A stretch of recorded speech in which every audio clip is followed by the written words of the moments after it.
Hello guys, good afternoon. Dito ko ngayon, pinapakain ko yung baboy. Yan, kain na. Yan, malaki na yung baboy namin. Yeah, yung isang baboy namin, bininta namin kahapon. Kasi ano mag-iisang 1 week nang uulan. Laging umuulan kaya nakapos sa walang pera, walang mabili na bigas kaya bininta namin yung isa. Yun, yung isa na ito yung isa para to, papalakihin namin para irasyon. Yan siya.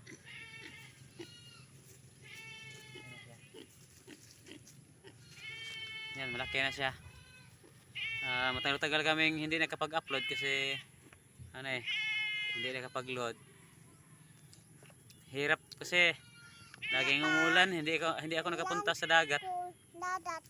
Hindi nakapaghanap buhay kaya napending yung trabaho namin. Ngayon, hindi na masyadong umuulan. Kaya pumunta ako sa dagat kanina.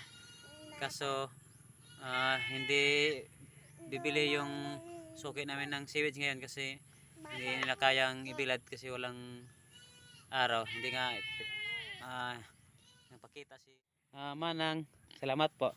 Ito yung baboy mo. Yan. Sabi ni Mrs. Rasyon namin to. Kasi pinapagawa namin yung sidecar ko kasi matagal-tagal na yung sidecar ko nakatambay dyan. Sayang naman pag nabulok. Kaya irasyon namin to para mag-down kami ng motor para makatakbo na yung sidecar ko at makapagmasada na para may yung hanap buhay. Hirap kasi pag lalo na ngayon na laging umuulan, walang kang makukuha sa dagat, kaya mabuti na yung may tricycle para naman kahit paano makahanap ng pambili ng pangangailangan. Yan, pag talagang malaki na siya, irasyon namin to para i-down ko ng motor, tapos yung iba i-repair ko kasi yung sidecar ko tinan ko na sa shop, abot ng 3,000 pang repair nun, kasama ng pagkabit sa sa motor. Mahal kasi yung pagkabit ng motor. Abot ng yung ibang 5,000. Maganda kasi maganda daw ang maganda kumabit ng motor, ang gaan daw dalhin.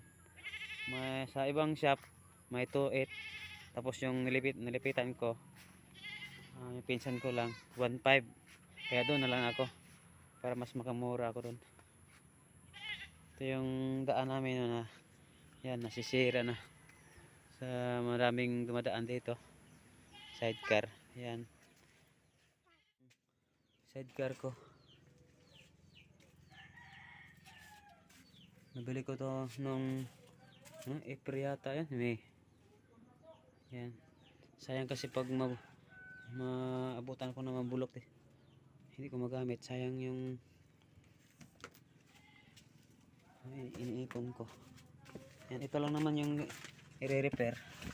Yan, pinakita ko na dati ito. Yan, yung kinibitan ng salamin. Yan lang. Yan ang problema dito. Pwede pa naman ito, kaso mas magandang i-retouch ito para tumatagal-tagal ang buhay. Yan. Hindi motostar ang motor na utangin ko, siguro baha. Tipid kasi yung baha. Yan, nilagyan nila ng kahit ano-ano. Yan, lagay ng itlog, egg tray. Yan, may angkla pa. Yan, sana mapatakbo ko na to pag nabenta ko na yung baboy, pag narasyon na yun, saka may konting naipon na sewage para pang repair. Yan po.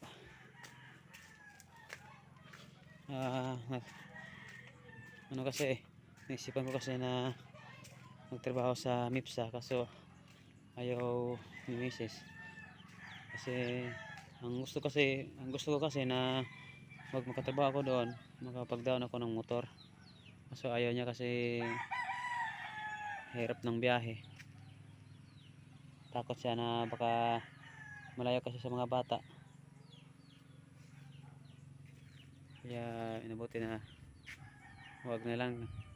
Kaya sabi niya, binta na lang yung irasyon na yung baboy. Pagka narasyon na, yun lang ida-down ng motor. Para pag may motor na, pwede na mamasada. May panghanap buhay na. Yan po. Dito tayo sa garden ko. Yan, yung sweet potato. Yan, daming tubig dyan. Yung saging na halos mamatay na kasi nalubog sa tubig yan eh. At ito yung miracle fruit, dragon fruit ko. Yan, doon yung isa.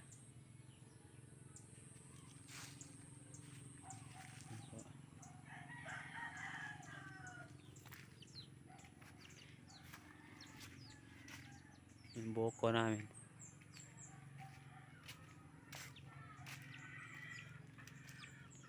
Okay po guys, salamat po sa inyong panonood. Huwag kayong matakot, may ano na. Huwag kayong matakot na sa COVID kasi may ano na, may vaccine na. Pero ingat pa rin tayo. Yun. Maraming salamat sa inyong panonood. Manang, yun ang baboy mo, malaki na. Salamat po. Ma'am Gina, Ma'am Ro, Ma'am Smith. Hi, kumusta po kayo? Ingat po kayo lagi. Yan po, ito muna yung video namin ngayon. Pasensya na, matagal-tagal kami hindi nakapag-video. Gawa nung hindi nga nakapag-load.